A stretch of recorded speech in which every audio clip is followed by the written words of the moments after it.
الحمد للہ رب العالمین والصلاة والسلام علی سیدنا محمد وعلی آلہ وصحبہ اجمعین۔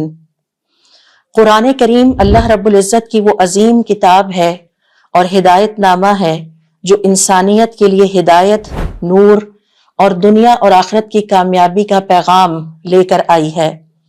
قرآن کریم کی ہر سورت اور ہر سپارہ اپنے اندر ہدایت اور حکمت کے بے شمار خزانے رکھتا ہے۔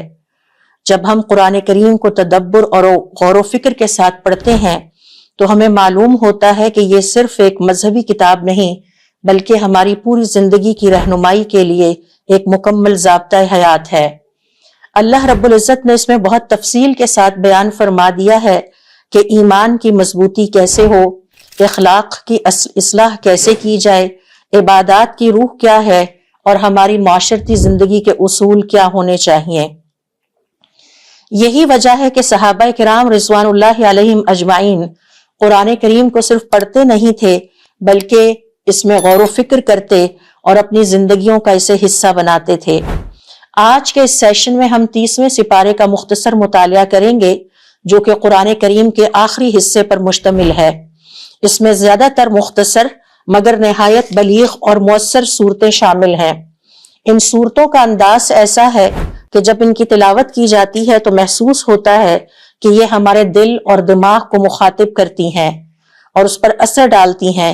یہ ہمیں آخرت کی یاد دلاتی ہیں اور اپنی زندگی کے مقصد کے بارے میں سنجیدگی سے سوچنے پر مجبور کرتی ہیں۔ یہی وجہ ہے کہ اس سپارے کی تلاوت دل میں خشیت، خوف خدا اور اصلاح نفس کا جذبہ پیدا کرتی ہیں۔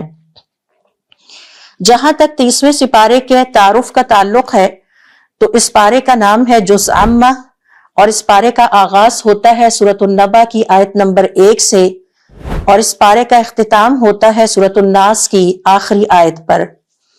سورۃ النبأ سے لے کر سورۃ الناس تک تقریباً 37 صورتیں اس پارے میں شامل ہیں اور ان کا زمانہ نزول یہ ہے کہ یہ زیادہ تر مکہ المکرمہ میں یہ آیات نازل ہوئیں اس سپارے کی۔ آتے ہیں اس کے بنیادی موضوع کی طرف تو 30ویں سپارے کا سب سے پہلا اور بنیادی موضوع یہ ہے کہ یہ ہمیں قیامت کے بارے میں بہت ساری تفصیلات اور مناظر سے آگاہ کرتا ہے جس سے ہمارے دل میں آخرت کا یقین پیدا ہوتا ہے۔ ہم سب جانتے ہیں کہ مکہ کے کفار آخرت کے دن کا انکار کرتے تھے، قیامت کی زندگی کا انکار کرتے تھے۔ اللہ رب العزت نے جا بجا قرآن کریم میں ہدایت کے 3 ستونوں کو بیان کیا ہے۔ نمبر 1 توحید، نمبر 2 رسالت اور نمبر 3 قیامت کی زندگی یا آخرت کی زندگی۔ یہاں اللہ رب العزت نے ایک دفعہ پھر 30ویں سپارے میں قیامت کا بار بار ذکر کیا ہے کیونکہ قیامت اور آخرت کا یقین ہر مومن کی زندگی کی بنیاد ہے۔ اور نہ صرف قیامت کا ذکر کیا ہے بلکہ اس کے بہت سارے مناظر بھی ہمارے سامنے رکھے ہیں تاکہ ہم وقت پر اپنی اصلاح کر سکیں اور اپنی زندگی کے مقصد کے بارے میں سنجیدگی سے سوچیں۔ 30ویں سپارے میں بار بار قیامت کے دن کے جو مناظر ہمارے سامنے آتے ہیں وہ ہمیں بتاتے ہیں کہ دنیا کی زندگی عارضی ہے، لہٰذا ہمیں ساتھ ساتھ اپنی آخرت کی تیاری کرنا ہے۔ جہاں تک 30ویں سپارے کے بنیادی موضوعات کا تعلق ہے تو اس کا پہلا موضوع ہے قیامت اور آخرت کا یقین۔ ہم سب جانتے ہیں کہ اللہ رب العزت نے قرآن کریم میں بار بار ہدایت کے پیغام میں ہدایت کے 3 ستونوں کا ذکر کیا ہے۔ نمبر 1 توحید یعنی اللہ رب العزت کی عبادت کی جائے اور اس کے ساتھ کسی کو شریک نہ ٹھہرایا جائے۔ نمبر 2 رسالت یعنی انبیاء پر ایمان لانا اور نمبر 3 ہے آخرت کی زندگی یا قیامت کے دن کا یقین کرنا۔ اللہ رب العزت نے یہاں پر بیان فرمایا ہے کہ قیامت کی زندگی نہ صرف برپا ہوگی بلکہ اس کے بہت سارے مناظر بھی ہمارے سامنے رکھے ہیں تاکہ ہمیں یقین ہو جائے کہ قیامت واقع ہوگی اور یہ مناظر ہماری نظروں کے سامنے آئیں گے۔ پھر اللہ رب العزت نے قیامت کے یہ مناظر اس لیے بھی بیان کیے ہیں تاکہ انسان اپنے اعمال پر غور کرے اور دنیا کی عارضی زندگی کے ساتھ ساتھ ہمیشگی کی زندگی یعنی آخرت کے لیے تیاری کرتا رہے۔ اس سپارے میں سورۃ النبأ اور سورۃ القارعہ میں واضح طور پر بتایا گیا ہے کہ زمین کے پلٹنے، پہاڑوں کے مٹنے اور تمام انسانوں کے حساب کے لیے جمع ہونے جیسے مناظر ضرور رونما ہوں گے۔ مثال کے طور پر دیکھیے، اللہ رب العزت سورۃ النبا میں فرماتے ہیں کہ اس نے زمین کو تمہارے لیے بچھونا بنایا، پہاڑوں کو میخیں بنایا، انسان کو جوڑوں کی شکل میں پیدا کیا، نیند کو آرام بنایا، رات کو پردہ بنایا اور دن کو معاش بنایا۔ یہ سب نشانیاں اس بات کی دلیل ہیں کہ جو رب اتنی عظیم کائنات کو چلا رہا ہے وہ قیامت قائم کرنے پر بھی قادر ہے۔ یہ دن فیصلے کا ہوگا جب ہر انسان کے اعمال کا حساب ہوگا۔ سور پھونکا جائے گا اور لوگ گروہوں کی شکل میں میدان حشر میں اللہ تعالیٰ کے سامنے صفیں بنا کر حاضر ہو جائیں گے۔ جہنم وہاں گھات لگائے بیٹھی ہوگی، متقین کے لیے خوشخبریاں ہوں گی۔ لہٰذا ہمیں یقین رکھنا چاہیے کہ قیامت کا دن بہت قریب ہے۔ اس دن بعض لوگ حسرت سے کہیں گے کاش میں مٹی ہوتا اور میں اس طرح کے برے اعمال لے کر آج اپنے رب کے حضور کھڑا نہ ہوتا۔ ذرا سورۃ التکویر میں قیامت کے مناظر ملاحظہ فرمائیے۔ اللہ رب العزت فرماتے ہیں جس روز سورج لپیٹ دیا جائے گا، ستارے جھڑ جائیں گے، پہاڑ چل پڑیں گے، تمام جنگلی جانور جمع کر لیے جائیں گے اور روحوں کو ان کے جسموں سے دوبارہ جوڑ دیا جائے گا۔ جب زندہ دفن کی گئی بچی کو انصاف عطا ہوگا، اعمال نامے کھول کر سب کے سامنے رکھ دیے جائیں گے، آسمان کی کھال اتار دی جائے گی، جہنم بھڑکا دی جائے گی، جنت قریب کر دی جائے گی۔ ہر شخص اس دن جان لے گا کہ وہ آج کیا لے کر آیا ہے۔ پھر بیان فرمایا کہ سمندر میں آگ بھڑکا دی جائے گی۔ تو یہ ہیں قیامت کے وہ چند مناظر جو اللہ رب العزت نے اس سپارے میں بیان فرمائے ہیں، اور ان کے بیان کرنے کا مقصد یہی ہے کہ ہمیں یقین ہو جائے کہ قیامت کی زندگی یقینی ہے اور اللہ رب العزت انتہائی قدرت والی، زبردست طاقت والی ہستی ہے، جس نے کائنات کی یہ ساری بساط بچھائی ہے، وہ اس کو لپیٹنے پر بھی قادر ہے۔ 30ویں سپارے کا دوسرا موضوع ہے توحید اور اللہ تعالیٰ کی قدرت کی نشانیاں۔ اللہ رب العزت نے 30ویں سپارے میں کائنات کی تخلیق اور قدرتی مظاہر بیان کر کے ہمیں یہ تعلیم دی ہے کہ اللہ تعالیٰ ہی خالق اور مالک ہے۔ سورج، چاند، آسمان، زمین، درخت اور جانور، کل مخلوقات اللہ رب العزت کی قدرت کی نشانیاں ہیں۔ سورۃ الغاشیہ میں اللہ تعالیٰ نے زمین، پہاڑ اور کائنات میں ہر شے کو ایک خاص حکمت اور نظام کے ساتھ بنایا ہے تاکہ انسان غور کرے اور اپنی عاجزی کو سمجھے۔ سورۃ الغاشیہ ہمیں قیامت کی یاد، آخرت کی جواب دہی، اللہ تعالیٰ کی قدرت پر غور اور نیک اعمال کے کرنے کی ترغیب دیتی ہے۔ لہٰذا ہمیں چاہیے کہ ہر کام میں اللہ تعالیٰ کی قدرت پر غور کریں اور اپنی زندگی اللہ تعالیٰ کی رضا کے مطابق ڈھالیں۔ یہ بات یاد رکھنی چاہیے کہ دنیاوی کامیابیاں وقتی ہیں، لیکن اللہ تعالیٰ کی طاقت اور حکمت کو سمجھنا اور اس کے احکام پر عمل کرنا ہماری دنیا اور آخرت کی کامیابی کی بنیاد ہے۔ 30ویں سپارے کا تیسرا موضوع ہے رسالت اور حضور اکرم صلی اللہ علیہ وسلم کی تسلی اور آپ صلی اللہ علیہ وسلم کے ذریعے ہم مسلمانوں کی تسلی۔ اللہ رب العزت نے حضور اکرم صلی اللہ علیہ وسلم کو تسلی دی کہ آپ کو آپ کا اللہ تعالیٰ کبھی نہیں چھوڑے گا اور آپ کی محنت اور صبر کی قدر کی جائے گی۔ سورۃ الضحیٰ میں فرمایا کہ آپ صلی اللہ علیہ وسلم نے تمام تر مشکلات کے باوجود جس طرح سے اپنی ذمہ داری کو ادا کیا ہے، اللہ رب العزت آپ کی رہنمائی فرمائے گا اور ہمیشہ آپ کی مدد کرے گا اور اللہ تعالیٰ آپ کے دشمنوں کو ہمیشہ ناکام بنائے گا۔ اس صورت سے ہمیں یہ سبق ملتا ہے کہ اللہ تعالیٰ کی راہ میں چلتے ہوئے مشکلات پیش آئیں گی، مگر اللہ تعالیٰ کی مدد ہمیشہ مومنوں کے شامل حال رہتی ہے۔ یہ موضوع آج کے دور میں بھی بہت اہمیت رکھتا ہے کہ اہل ایمان، مسلمان، تبلیغ کرنے والے صبر اور استقامت کے ساتھ اللہ تعالیٰ کے پیغام کو پہنچاتے رہیں۔ حضور اکرم صلی اللہ علیہ وسلم کی یہ مثال ہمیں سکھاتی ہے کہ اللہ تعالیٰ ہر مخلص مومن کے ساتھ ہیں اور مشکلات کے دوران اللہ تعالیٰ سے دعا کر کے، صبر کے ذریعے اور یقین کے ذریعے ہم کامیابی حاصل کر سکتے ہیں، اور ہمیں چاہیے کہ اپنی محنت کو اللہ تعالیٰ کی رضا کے لیے وقف کر دیں۔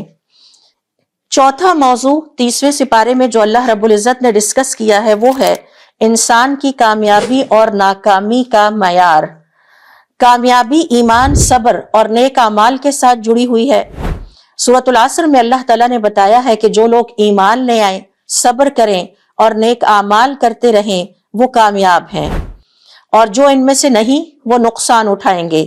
اسی طرح سورۃ التین میں انسان کی برتری، یعنی اللہ رب العزت ہمیں بتا رہے ہیں کہ ہم نے انسان کو بہترین صورت میں پیدا کیا تاکہ ہم اپنی عزت اور وقار اور اللہ تعالیٰ کے ہاں مقام کو سمجھیں۔ پھر انسان کی برتری کو اس کے اخلاق اور اعمال کے ساتھ جوڑا گیا ہے۔ اس سے یہ واضح ہوتا ہے کہ کامیابی محض دنیاوی حیثیت یا دولت میں نہیں بلکہ عمل صالح اور اخلاق حسنہ میں ہے۔ اس حوالے سے دیکھیے سورۃ العصر اور سورۃ التین، جس میں اللہ رب العزت بیان فرماتے ہیں کہ زندگی میں صرف ایمان کا دعویٰ کافی نہیں ہے بلکہ اس کے ساتھ عمل صالح اور اخلاق حسنہ اپنانے ہوں گے۔ ناکامی کا نتیجہ صرف دنیا میں ہی نہیں بلکہ آخرت میں بھی انسان کو عطا کیا جائے گا۔ اس لیے ہم میں سے ہر شخص کو چاہیے کہ وہ اپنے اعمال پر غور کرے اور ہمیشہ نیکی کی طرف قدم بڑھائے۔ پانچواں موضوع یہاں پر اللہ رب العزت نے جو بیان کیا ہے وہ ہے نفس کی اصلاح اور تزکیہ۔ سورۃ الشمس میں تزکیہ نفس یعنی پیوریفیکیشن آف سیلف پر زور دیا گیا ہے اور بتایا گیا ہے کہ انسان کی اصل جنگ اور انسان کا اصل جہاد اس کے اپنے نفس کے خلاف ہے۔ اگر نفس کو گناہوں اور اللہ تعالیٰ کی نافرمانیوں سے پاک کر لیا جائے تو دنیا اور آخرت میں کامیابی حاصل ہو سکتی ہے۔ اللہ تعالیٰ کی فرما برداری میں برکت ہے اور اللہ تعالیٰ کی نافرمانی میں نحوست اور بے برکتی ہے۔ اس حوالے سے ہماری اجتماعی ذمہ داری کا احساس بھی ہمیں دلایا گیا ہے۔ قوم سمود میں اونٹنی کو ایک شخص نے قتل کیا لیکن عذاب پوری قوم پر آیا۔ اگر معاشرہ برائی سے نہ روکے اور سارا معاشرہ اور ساری قوم ہی گناہ کے راستے پر چل پڑے تو گناہ کے اجتماعی عذاب کی شکل اختیار کر لیتے ہیں۔ یعنی جب پورے معاشرے میں کوئی بھی برائی سے روکنے والا نہ ہو تو یہ گناہ پھر اجتماعی عذاب کی شکل اللہ تعالیٰ کے حکم سے اختیار کر لیتے ہیں۔ لہٰذا یہاں پر ہمیں بتایا گیا ہے کہ ہمارے تزکیہ نفس یعنی اپنے آپ کو یا نفس کو پاک کرنے کی ایک ہی شکل ہے اور وہ ہے تقوی۔ جن کاموں کے کرنے کا اللہ تعالیٰ نے ہمیں حکم دیا ہے ان کو کرتے رہیں اور جن کاموں سے اللہ تعالیٰ نے روکا ہے ان سے ہم باز آ جائیں۔ تزکیہ نفس ہمارے روحانی اور عملی رویوں میں بہتری لاتا ہے۔ اس کا تعلق صرف عبادات تک محدود نہیں ہے بلکہ روزمرہ کے اخلاقی فیصلوں اور ہمارے معاشرتی رویوں سے بھی اس کا تعلق ہے۔ پھر اس کے بعد دیکھیے چھٹے نمبر پر اللہ رب العزت نے 30ویں سپارے میں بعض اخلاقی برائیوں کی مذمت بھی بیان کی ہے، جیسے تکبر، غیبت، بخیلی، دوسروں کے حق مارنا۔ سورۃ الہمزہ میں بتایا گیا کہ جو شخص دوسروں کو حقیر سمجھتا ہے اور دولت جمع کرنے میں مصروف رہتا ہے یعنی دنیاوی لالچ میں پڑا رہتا ہے اس کا انجام برا ہوگا۔ لہٰذا معاشرتی برائیوں سے بچنا ایمان کی نشانی ہے۔ اچھے اخلاق اپنانا، دوسروں کے حقوق کا احترام کرنا، برائی سے پرہیز کرنا انسان کو دنیا اور آخرت میں نہ صرف کامیاب کرتا ہے بلکہ اللہ کی نظر میں اسے بہترین مقام اور مرتبہ بھی ملتا ہے۔ ان صورتوں کے مطالعے سے ہمیں یہ سبق ملتا ہے کہ ہم اپنے معاشرتی تعلقات کو دوسروں کے ساتھ بہتر بنائیں اور عملی اخلاق کو اپنانے اور پریکٹس کرنے کی کوشش کریں۔ 30ویں سپارے کا 7واں موضوع ہے نیک اعمال اور خدمت خلق کی ترغیب۔ یتیموں کی مدد کرنا اور محتاجوں کی خدمت ایمان کا حصہ ہے۔ سورۃ الماعون میں بتایا گیا کہ جو لوگ دوسروں کی بھلائی میں دلچسپی نہیں رکھتے وہ نقصان اٹھاتے ہیں، دنیا میں بھی اور آخرت میں بھی۔ پھر یہ موضوع انسان کو یاد دلاتا ہے کہ ہماری دنیاوی اور آخرت کی کامیابی نیک اعمال کے بغیر نامکمل ہے۔ دوسروں کی مدد اور معاشرے میں انصاف قائم کرنا ایک مومن کی اصل پہچان ہے۔ اس حوالے سے سابقہ قوموں کے واقعات سے بھی ہمیں عبرت حاصل کرنے کی تلقین کی گئی ہے۔ اس کے بعد دیکھیے کہ 30ویں سپارے کا 8واں موضوع ہے کہ کچھ سابقہ قوموں کے واقعات ذکر کیے گئے ہیں تاکہ ہم ان سے عبرت حاصل کریں۔ مثال کے طور پر یہاں پر اللہ رب العزت نے سورۃ الفیل کا ذکر کیا ہے اور سورۃ الفیل میں ایک واقعے کا ذکر کیا ہے جس کی تفصیلات میں آگے جا کے آپ سے شیئر کروں گی، اور ہمیں یہ سبق دیا گیا ہے کہ گناہ اور سرکشی کا انجام اور اللہ رب العزت کو چیلنج کرنے کا انجام ہمیشہ برا ہوتا ہے، اور یہ کہ اللہ کے احکام کی مخالفت نقصان دہ ہے۔ ہمیں چاہیے کہ ہم اپنے اعمال اور رویوں کی اصلاح کریں تاکہ ہم بھی ایسی قوموں کے انجام سے دوچار نہ ہوں۔ 9ویں نمبر پر دیکھیے 30ویں سپارے میں جو موضوع اللہ رب العزت نے ڈسکس کیا ہے وہ ہے قرآن کریم کی عظمت اور اس کا نزول۔ قرآن کریم کی عظمت اور نزول انسان کے لیے رہنمائی ہے۔ سورۃ القدر میں بتایا گیا کہ قرآن کی رمضان کی مقدس رات میں نازل ہوا، جو انسانیت کے لیے مکمل ہدایت کا پیغام ہے۔ اس کے لیے دیکھیے سورۃ القدر اور سورۃ البروج۔ 10واں موضوع یہاں پر اللہ رب العزت نے ڈسکس کیا ہے انسان کا غرور اور انسان کی ناشکری اور اللہ رب العزت کی قدر نہ کرنا۔ سورۃ العادیات میں اللہ رب العزت نے خاص طور پر اس موضوع کو ڈسکس کیا ہے کہ انسان اپنے رب کے حق میں ناشکرا واقع ہوا ہے اور اس نے اللہ تعالیٰ کی اس طرح سے قدر نہیں کی جیسے کہ اس کو قدر کرنا چاہیے تھا۔ سورۃ العادیات میں اللہ تعالیٰ نے میدان جنگ میں اپنے مالک کو خوش کرنے کے لیے اترنے والے گھوڑوں کی قسم کھائی ہے، کیونکہ گھوڑا ایک وفادار اور مالک کے لیے شکر گزار جانور ہے جو اپنے مالک یعنی پالنے والے مالک کی فرما برداری میں میدان جنگ میں اپنی جان کی پرواہ نہ کرتے ہوئے اپنے مالک کے دشمنوں کی صفوں کے درمیان پہنچ جاتا ہے اور مالک کے دشمنوں کے خلاف برسر پیکار ہوتا ہے۔ حالانکہ گھوڑے کا مالک اس کو صرف 3 چیزیں دیتا ہے، اسے کھلاتا ہے، پلاتا ہے اور رہائش فراہم کرتا ہے۔ دوسری طرف انسان کی اللہ رب العزت کے حق میں ناشکری اور ناقدری کا عالم یہ ہے کہ اللہ رب العزت بیان فرماتے ہیں کہ بے شک انسان اپنے رب کے معاملے میں بڑا ہی ناشکرا ہے، یعنی مصیبتوں کو شمار کرتا ہے اور نعمتوں کو بھول جاتا ہے، اور اللہ تعالیٰ کی نعمتوں میں گھرا ہوا ہونے کے باوجود اپنے رب کی نافرمانی کرتا چلا جاتا ہے، اللہ تعالیٰ کے احکام کا مذاق اڑاتا ہے اور گمراہی کے راستے کو اپناتا ہے۔ تو اس طرح اللہ رب العزت نے سورۃ العادیات میں ایک وفادار جانور اور انسان کے ان منفی رویوں کو کمپیئر کرتے ہوئے بتایا ہے کہ ہمیں دراصل اللہ رب العزت کا شکر گزار ہونا چاہیے اور اللہ تعالیٰ کی خاطر ہر طرح کی قربانی دینے کے لیے بالکل اسی طرح سے تیار رہنا چاہیے جیسے ایک گھوڑا اپنے مالک کے لیے اپنی جان تک حاضر کر دیتا ہے اور میدان جنگ میں اپنے مالک کو خوش کرنے کے لیے اترتا ہے اور پھر اس کے دشمنوں کے خلاف اس کی صفوں میں پہنچ جاتا ہے، حالانکہ اس کا مالک اس کو صرف 3 چیزیں عطا کرتا ہے، جبکہ ہم اللہ تعالیٰ کی نعمتوں میں گھرے ہوئے ہیں اور اللہ تعالیٰ کی نعمتوں کو شمار کرنا چاہیں تو ہم شمار نہیں کر سکتے۔ یہ ہے 30ویں سپارے کا 10واں موضوع کہ انسان کا غرور اللہ رب العزت کے حق میں اور اللہ تعالیٰ کی ناشکری اور ناقدری کا عالم یہ ہے کہ ایک شعور والا انسان ایک جانور کے مرتبے تک بھی نہیں پہنچ سکتا۔ 11ویں نمبر پر دیکھیے اللہ رب العزت نے 30ویں سپارے میں توکل، استعاذہ یعنی اللہ تعالیٰ کی پناہ لینے کی اہمیت کو بیان کیا ہے۔ ہر انسان کو شر، نقصان اور فتنے سے بچنے کے لیے صبح و شام اللہ تعالیٰ کی پناہ طلب کرنی چاہیے۔ سورۃ الاخلاص، سورۃ الفلق اور سورۃ الناس میں اسی موضوع کو ڈسکس کیا گیا ہے۔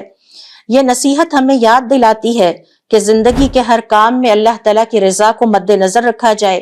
اس حوالے سے جو مشکلات پیش آئیں اور جو فتنے اور آزمائشوں سے واسطہ پڑے تو اس سے بچنے کے لیے دعا اور اللہ تعالیٰ کی پناہ طلب کرنا ضروری ہے۔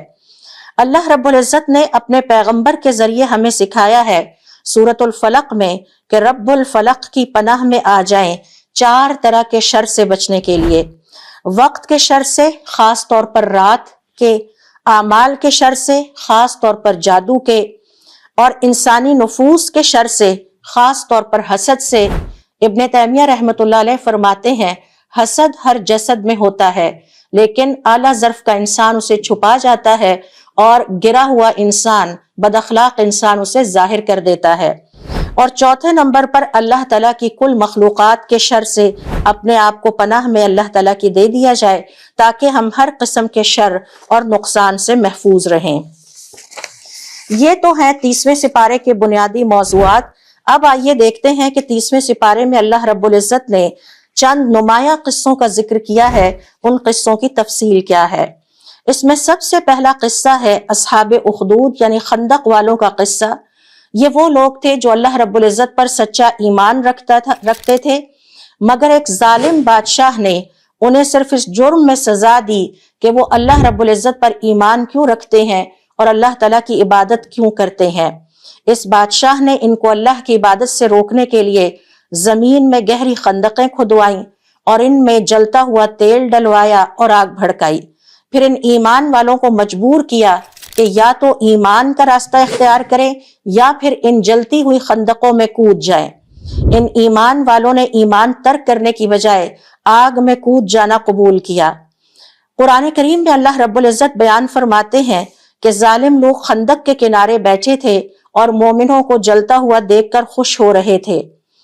اس واقعے کی تفصیلات سے یہ بھی پتہ چلتا ہے کہ ان مومنوں کے پاس نہ طاقت تھی، نہ حکومت تھی، نہ اقتدار تھا، لیکن ان کے دل ایمان سے بھرے ہوئے تھے۔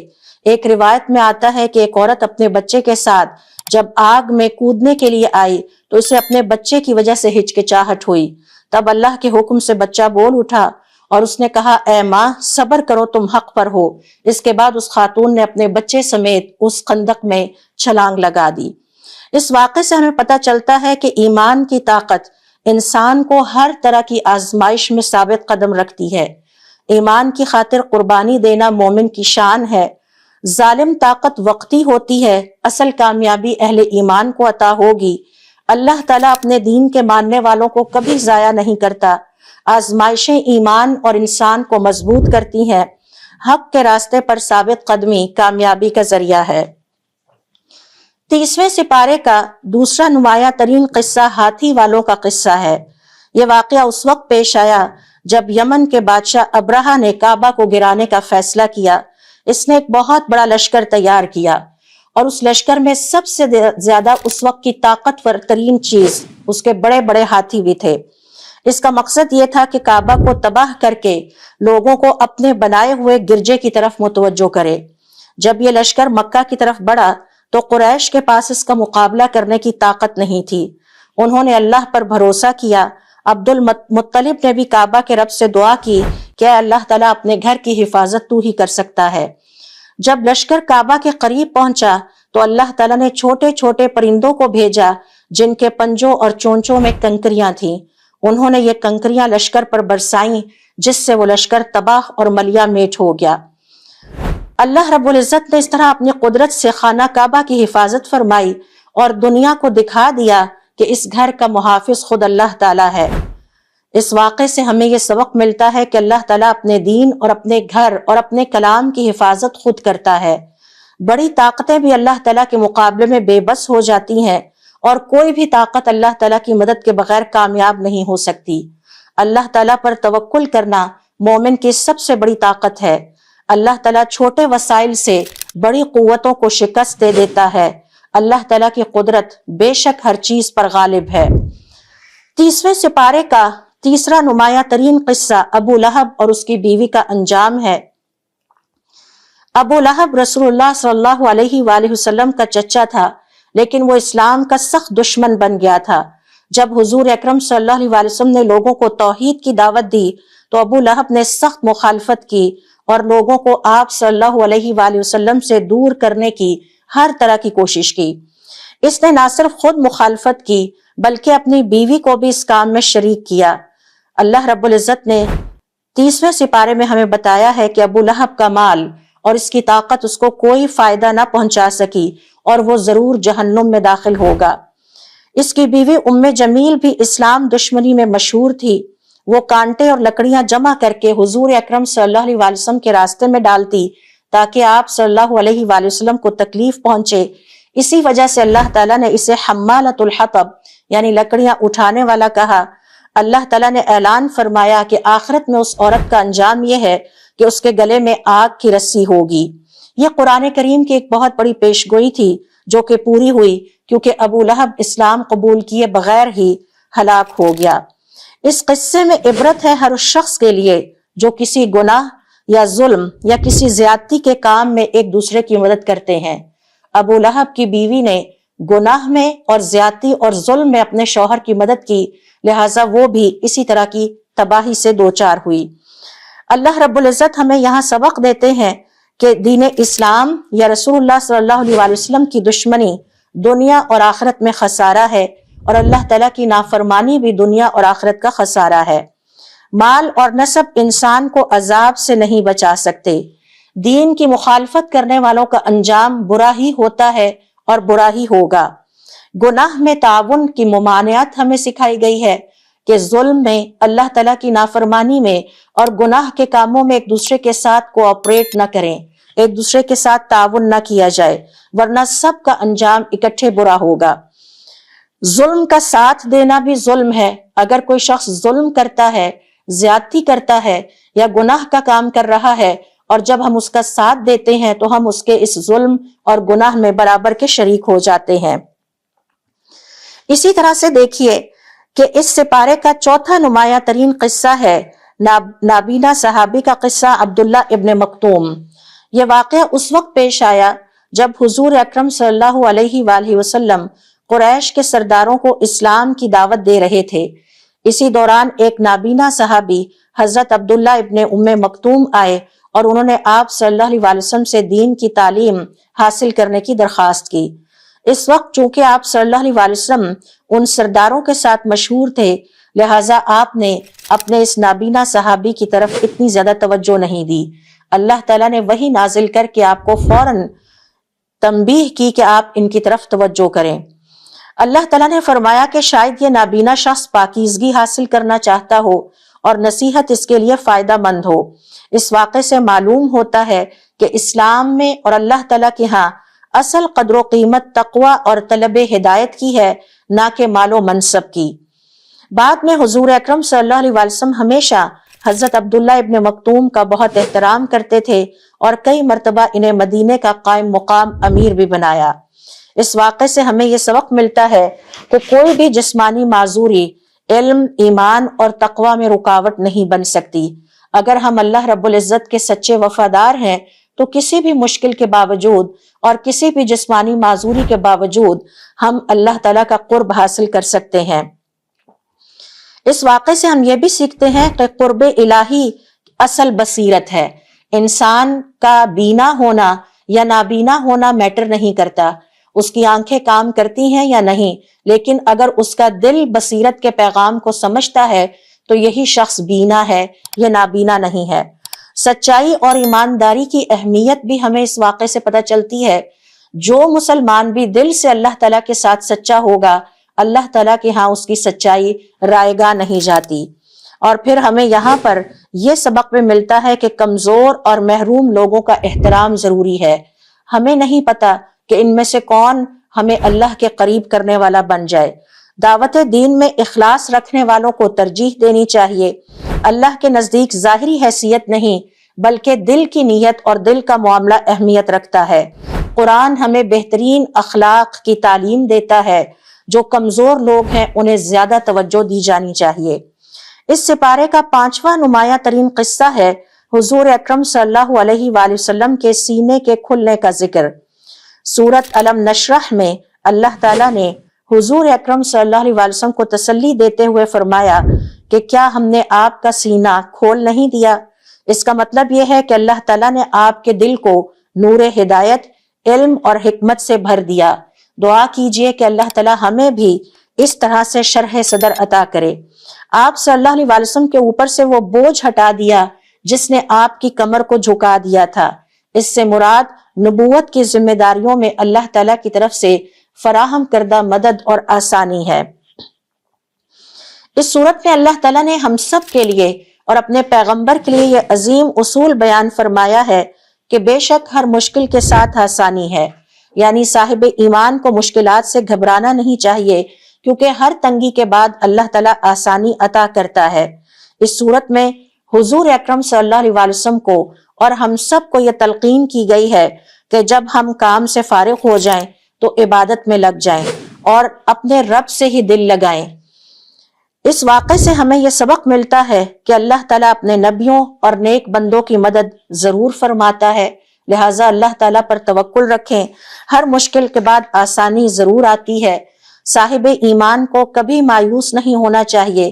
فارغ وقت کو عبادت اور نیک اعمال میں لگایا جائے۔ ہر حال میں اللہ تعالیٰ کی طرف ہمیں رجوع کرنا چاہیے۔